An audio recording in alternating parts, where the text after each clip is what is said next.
Hello everyone, आज हम numerical physics के अंदर देखने वाले हैं। क्योंकि हमारा जनरल फिजिक्स पूरा थ्योरेटिकल कंप्लीट हो चुका है। न्यूमेरिकल फिजिक्स के अंदर अपन आज देखने वाले हैं बेसिक इलेक्ट्रिसिटी। पहले इसका क्या करना है, कंप्लीट फॉर्मूला तैयार कर लेना है। पहले इसका कंप्लीट फॉर्मूला तैयार कर लेना है। जैसे ही फॉर्मूला तैयार हो जाएगा, इस पे बेस्ड क्वेश्चन कर लेना है। न्यूमेरिकल में तो यही होता है, थ्योरी ऑलरेडी पढ़ा हुआ है, फॉर्मूला रेडी कर लेना है, क्वेश्चन बनाना है। जनरल फिजिक्स कंप्लीट हो चुका है, तो अब यही बारी। इससे पहले वाले चैप्टर में मैकेनिक्स हमने ऑलरेडी कर रखा था, है ना। मैकेनिक्स भी हमारा हो गया था। एकदम रेगुलर, डोंट वरी, एकदम रेगुलर होगा, ठीक है ना। चलिए चलिए आज हम न्यूमेरिकल फिजिक्स के अंदर बात करें तो इलेक्ट्रिसिटी चैप्टर को उठा रहे हैं और यहां से संपूर्ण फिजिक्स का फॉर्मूला लेके चलेंगे। संपूर्ण फिजिक्स का फॉर्मूला लेके चले, अपने टाइम से चलेगा, ठीक है ना। सारी शेड्यूल आपको मिल जाएंगी। तो आप कह सकते हो फॉर्मूला, पहले जितना थ्योरी था उसका फॉर्मूला कलेक्शन यहाँ पे कर लेते हैं, एक जगह संग्रह कर लेते हैं। फॉर्मूला का क्या करते हैं, संग्रह कर लेते हैं, एक जगह संगठित कर लेते हैं फॉर्मूला का, ठीक है। आइए, तो क्या क्या है। पहला, सबसे पहले जब आप बेसिक इलेक्ट्रिसिटी में जाते हैं तो आपको फॉर्मूला क्या दिखता है, Q बराबर N इंटू ई, है ना। जहां पर अगर आप बात करें Q बराबर N इंटू ई में जो आप बात करते हो, सर आप ये बात करते हो जहां पे Q क्या है, आवेश। Q क्या है सर, आवेश यानी चार्ज। Q क्या है, आवेश यानी चार्ज, है ना। N क्या है, नंबर ऑफ इलेक्ट्रॉन्स। N क्या है, नंबर ऑफ इलेक्ट्रॉन्स। अच्छा, E क्या है, चार्ज ऑफ इलेक्ट्रॉन्स। एक इलेक्ट्रॉन्स पे चार्ज कितना होता है, ये उन्हीं की चर्चा करता है। अब इसी में कोई आपको कैसा भी पूछ दे कि इलेक्ट्रॉन्स की संख्या कितनी होगी, तो टोटल आवेश कितना है और उसमें एक आवेश से भागा दे दीजिए। तो फॉर्मूला तो कितने भी निकाले जा सकते हैं अगर फंडामेंटल चीजें आपको पता है कि नहीं। अगर फंडामेंटल चीजें आपको पता है तो फॉर्मूला कितने भी निकाले जा सकते हैं। तो फॉर्मूला कितने भी निकाले जा सकते हैं, ठीक है। चलिए, एक फॉर्मूला आपको है Q बराबर आई इंटू टी। क्या है, Q बराबर आई इंटू टी। यानी अगर आप बोलें तो यहाँ पर T है आपका टाइम और I क्या है आपका धारा यानी करंट, ओके। और Q तो आपका है आवेश, वो तो अब भी है। और यहीं पर आपको कई बार आई बराबर पूछ देता है तो आपको Q बटा टी लिखना पड़ेगा। क्या लिखना पड़ेगा, Q बटा टी। इन बातों का भी ध्यान रखिए। पूरा फॉर्मूला को हम कलेक्ट कर लेते हैं एक बार, ठीक। चलिए, तीसरा पॉइंट है, तीसरा पॉइंट है वोल्टेज बराबर जो होता है D W by D Q, या आप कह सकते हो W बटा क्यू। यानी कार्य बटा आवेश, कार्य बटा आवेश। इकाई चार्ज को किसी एक जगह से दूसरी जगह तक ले जाने में जितना किया गया कार्य होता है वही आपका वोल्टेज होता है। वही क्या होता है, आपका वोल्टेज होता है। तो आप इसको भी कह सकते हो, ठीक है ना। फॉर्मूला का इस्तेमाल जब अपन करेंगे। अच्छा, हीट का इस्तेमाल फॉर्मूला कहाँ पे करते हैं, हीट बराबर आप जान रहे हैं I square into R into T, formula का इस्तेमाल करते हैं। जहाँ आर रेजिस्टेंस है, टी टाइम है और आई क्या है, धारा है। पांचवा फॉर्मूला इस्तेमाल करेंगे अगर आप, तो आप यूज करेंगे पावर, शक्ति की। क्या याद यूज करेंगे? पावर यानी शक्ति की। तो बालक आपको पता है जब आप शक्ति का इस्तेमाल करते हैं तो फॉर्मूला क्या होता है? आई स्क्वायर इंटू आर, या फिर वोल्टेज के टर्म में है तो वी स्क्वायर आर या वी इंटू आई। ये तीनों फॉर्मूला का इस्तेमाल आप करते हैं, तीनों फॉर्मूला का आप इस्तेमाल करते हैं, है ना? चलिए, एक ये भी हो गया हीट। अच्छा, एनर्जी भी है तो वो क्या है? वर्क डन है। एनर्जी भी है जो है वो क्या है? वर्क डन है। या एनर्जी का इन जनरल फॉर्मूला अगर आप लेके चलेंगे तो एनर्जी क्या होता है? पावर गुना समय, पावर गुना समय। तो अगर आप एनर्जी का इस टाइप से फॉर्मूला भी लेके चलेंगे तो आप एनर्जी का फॉर्मूला, ऊर्जा का फॉर्मूला ऐसे लिख सकते हैं। आप क्या कर सकते हैं? ऊर्जा का फॉर्मूला को ऐसा लिख सकते हैं। क्यों नहीं आ रहा? आएगा। ऊर्जा के फॉर्मूला को ऐसे लिख सकते हैं, है ना? Work, power, energy. और यहाँ बेसिक हम क्या कर रहे हैं? आवेश, इलेक्ट्रॉन्स की बात कर रहे हैं। ठीक है, चलिए 7वां नंबर, रेजिस्टेंस के लेके आपने कई चीजें देखी होंगी। तो रेजिस्टेंस का एक फॉर्मूला बड़ा फेमस है, R is equal to rho l बटाई। क्या करते हैं? R is equal to rho l बटा ए, है ना? जहां पर रो क्या है? रेजिस्टिविटी यानी प्रतिरोधकता, यानी विशिष्ट प्रतिरोध कहिए तो ज्यादा बेहतर है हिंदी वाले बच्चा। विशिष्ट प्रतिरोध, बाकी एरिया लेंथ है ये सब पता है। अच्छा, विशिष्ट प्रतिरोध जो होता है 1 बटा कंडक्टिविटी का इनवर्सली प्रोपोर्शन होता है। तो कई बार यही इसके जगह पे फॉर्मूला ये भी डाल देता है, तो आप इसके लिए भी अलर्ट रहेंगे, है ना? तो जहां पर आपको ये जो दिया गया है, ये जो टर्मोलॉजी है इसको बोलेंगे चालकता। चालकता इंग्लिश में बोलेंगे कंडक्टिविटी। इसी को इंग्लिश में क्या बोलेंगे? कंडक्टिविटी। नेक्स्ट फॉर्मूला जो आप आर लिख रहे हैं इसको 1/g भी बोलते हैं। तो ये भी फॉर्मूला यूज होता है आपके एग्जाम में, ये भी फॉर्मूला क्या होता है आपके एग्जाम में यूज होता है। 9, यहाँ पे बहुत बच्चा को जी नहीं पता, तो जी जो बालक है, ये जी है, इसको बोलते हैं, ये आपका रेजिस्टेंस है तो इसको जी को बोलते हैं कंडक्टेंस। कंडक्टेंस क्या बोलते हैं? कंडक्टेंस मतलब चालकता। कंडक्टेंस मतलब चालकता, ठीक है ना? अच्छा, इसकी इकाई जो होती है जी की इकाई वो 1/ओम है, या ओम इनवर्स में, या इसी को महो कहा जाता है। ये सब चीजों की चर्चा तो ऑलरेडी हम लोग क्लास में कर लेते हैं। अच्छा, रेजिस्टेंस का फॉर्मूला हो गया। अच्छा, सीरीज में रेजिस्टेंस कैसे होता है, इंडक्टर में कैसे होता है, ये सब फॉर्मूला तो आपको ऑलरेडी पता होना चाहिए, है ना? इसके तो थ्योरी क्लास ऑलरेडी हो रखा है। सीरीज में रेजिस्टेंस कैसे जुड़ता है, पैरेलल में कैसे जुड़ता है, ये सब की कहानी तो ऑलरेडी हो रखा है ना? तो ये सब चीज़ें एकदम बारीकी से आपको गो थ्रू करनी होगी, बारीकी से एक एक चीज़ों को फॉलो करना पड़ेगा। तो ये रेजिस्टेंस का इस्तेमाल आप इस तरीके से भी करते हैं। 9 में जब चलेंगे,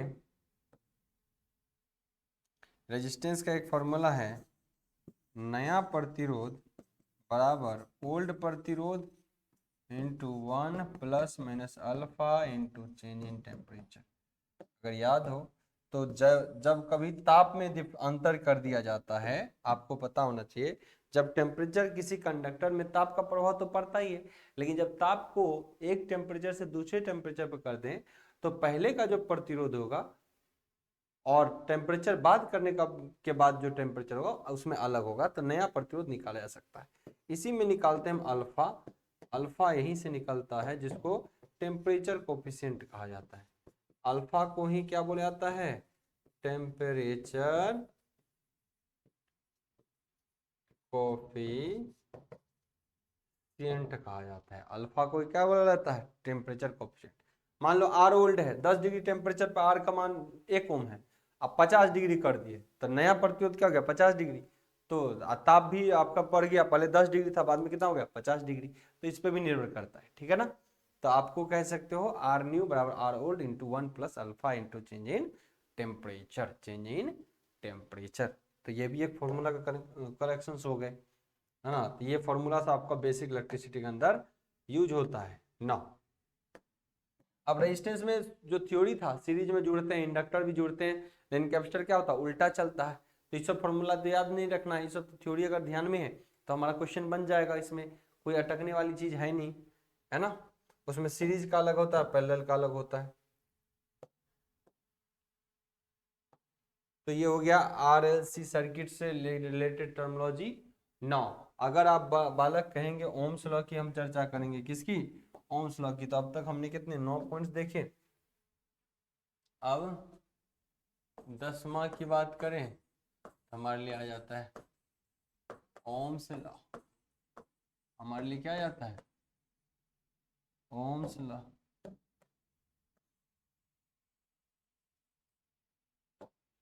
क्या फॉर्मूला ओम्स लॉ? V बराबर आई इंटू V बराबर आई इंटू V बराबर आई इंटू आर। ओम्स लॉ के लिए V बराबर आई इंटू आर फॉर्मूला लगाइए, है ना, जहाँ पर टेम्परेचर कांस्टेंट रहता है। ऐसी स्थिति में टेम्परेचर इसको बोलते हैं, ये क्या रहता है? नियत। ये हमेशा क्या रहेगा? नियत। ताप हमेशा नियत। ओम्स लॉ V बराबर आई इंटू आर।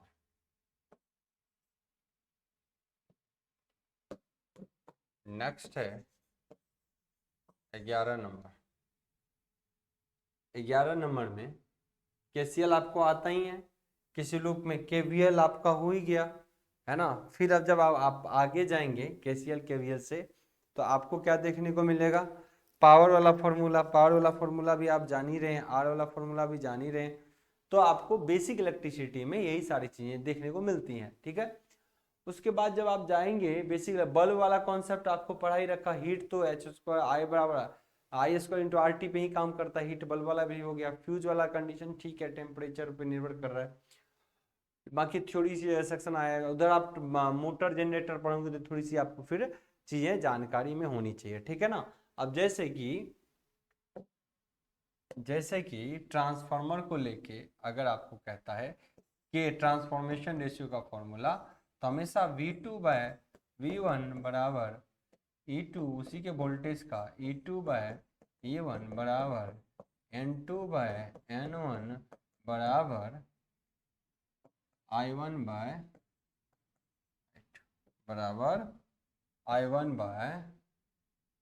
I2, है ना। तो आपको ये भी ध्यान लेके चलना है।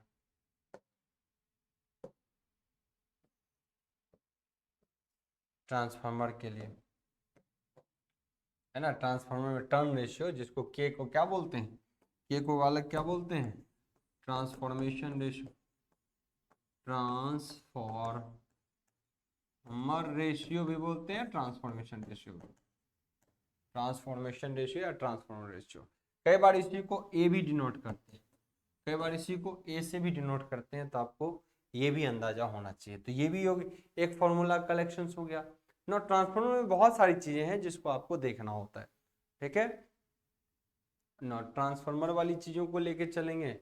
मोटर में बैक ईएमएफ का फॉर्मूला के बारे में आपको पूछता है, या जनरेटेड ईएमएफ का पूछता है, तो बालक NP/Z/60 ए होता है फॉर्मूला, है ना।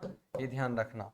और जब 13 नंबर में चाहे आएंगे तो आपको पता है बैक ईएमएफ फॉर्मूला मोटर में जनरेट होता है, इसमें भी NP/Z/60 होता है। ये फॉर्मूला के बार आपको ध्यान रख लेना है, आपका काम बन जाएगा।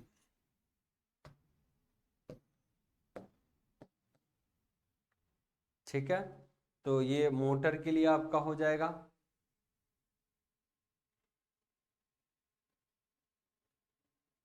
ठीक ठीक ठीक ठीक।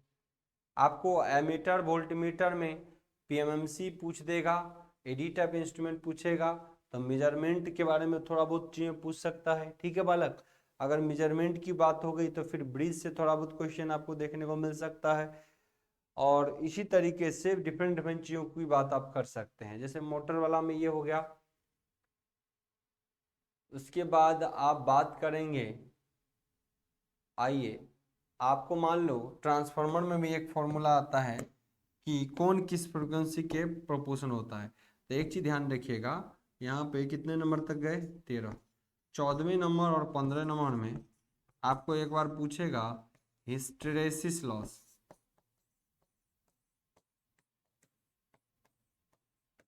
एक बार पूछेगा एडी करेंट लॉस। पूरा फॉर्मूला नहीं पूछता, तो कौन किसके फ्रीक्वेंसी के कैसे होता है। तो ध्यान रखना बालक, हिस्टेरेसिस लॉस में ये फ्रीक्वेंसी के डायरेक्टली प्रोपोर्शन होता है, एडी करंट लॉस में फ्रीक्वेंसी के स्क्वायर के डायरेक्टली प्रोपोर्शन होता है। फ्रीक्वेंसी हिस्टेरेसिस लॉस में अगर फ्रीक्वेंसी है तो उसमें फ्रीक्वेंसी के बढ़ने से हिस्टेरेसिस लॉस डायरेक्टली प्रोपोर्शनल बढ़ता है, जबकि एडी करंट लॉस में फ्रीक्वेंसी के बढ़ने से उसके स्क्वायर से बढ़ता है। इन बातों को भी आपको ध्यान में रखना होगा। ठीक है ना, तो अब इसी तरीके से आप चीज़ों को लेके चल सकते हैं और चीज़ों को बढ़ा सकते हैं आगे। ठीक है ना, अगर आप बात करेंगे और भी फॉर्मूला कलेक्शन का, तो इस चैप्टर में आपका कितने नंबर तक हो गया है, 15। 16वें नंबर का फॉर्मूला अगर लेना है तो आपको ब्रिज वाला फॉर्मूला लेना पड़ेगा, मेजरमेंट से। ब्रिज इक्वेशन, ब्रिज इक्वेशन क्या करना है, कुछ नहीं करना है। ब्रिज में क्या करना है, 1 2 3 4, एक यहाँ लो, एक यहाँ लो, एक यहाँ लो, एक यहाँ लो।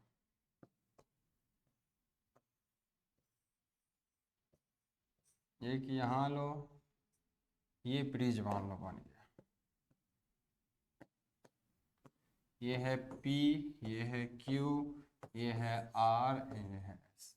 अगर इस ब्रिज में कोई कहेगा ये ब्रिज अगर क्या है, ये जो डिडक्ट कर रहा है करंट, डिटेक्टिंग करंट 0 है, इससे कोई भी धारा प्रवाहित नहीं हो रही, तो एट बैलेंस कंडीशन क्या है, एट बैलेंस्ड कंडीशन में। नेक्स्ट इसमें थ्योरी के बाद ये जो फॉर्मूला सीरीज होने के बाद क्वेश्चन सारे पुट अप होंगे, सारे क्वेश्चन आपके बनेंगे। बैलेंस कंडीशन में क्या होता है, अगर इससे धारा 0 फ्लो करे, इससे धारा कितना फ्लो करे, 0, इसका मतलब ये हो गया ओपन सर्किट। अपोजिट आर्म्स का गुणनफल हमेशा क्या होता है, बराबर। अपोजिट आर्म्स का गुणनफल हमेशा क्या होता है, बराबर। यानी बालक आप कह सकते हैं क्यू आर हमेशा बराबर होगा पीएस के। अगर ब्रिज बैलेंस है तो ये हमेशा ये होगा, और डिटेक्टिंग करंट से होकर जो धारा जाएगी वो हमेशा शून्य होगी, है ना। डिटेक्टर से बहने वाली धारा हमेशा क्या होती है, शून्य होती है। यानी कह सकते हो डिटेक्टर से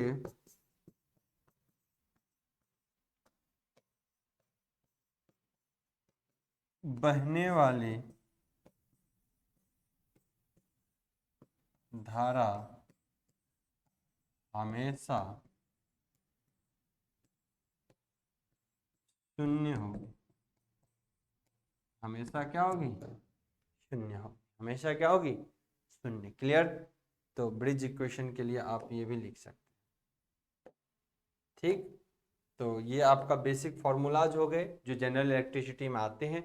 बल्ब का हो गया, आपका तार का हो गया, हीटिंग इक्वेशन हो गए, मोटर का हो गया, जनरेटर का हो गया, आपका बैक ईएमएफ किस में होता है, मोटर में, जनरेटर में जनरेटेड ईएमएफ होता है, वोल्टेज उत्पन्न होता है।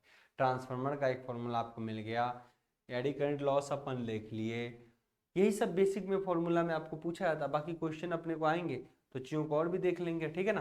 क्वेश्चन जितने जितने आते जाएंगे उन क्वेश्चन को अपन देखते जाएंगे, फिर कभी फंसोगे नहीं, फिर कभी फंसोगे नहीं। और भी ऐसा होगा तो इस फॉर्मूला में ऐड करते हुए चले जाएंगे। ब्रिज में हो गया, सीआरओ से तो ऐसा कोई न्यूमेरिकल आपको आता नहीं है, टेम्परेचर वाला से भी कुछ नहीं आता। ओके है ना, तो फॉर्मूला आपका ओके है, इतना सा फॉर्मूला आपको है। कलेक्टिव वे में एक थोड़ा सा फॉर्मूला आ गया, बाकी इतने से क्वेश्चन पूछे जाते हैं, हम उस क्वेश्चन को सॉल्व करेंगे, ठीक है ना। इतने से क्वेश्चन पूछे जाते हैं, हम उस क्वेश्चन को सॉल्व कर देंगे, ठीक है। चलिए, तो आई होप सो ये एक फॉर्मूला का सीरीज रहा, हम इसको जल्द से जल्द कवर करेंगे। मिलते हैं आपसे नेक्स्ट सेशन में, बाय बाय, टेक केयर। आज छोटा सेशन है, फिर मिलते हैं।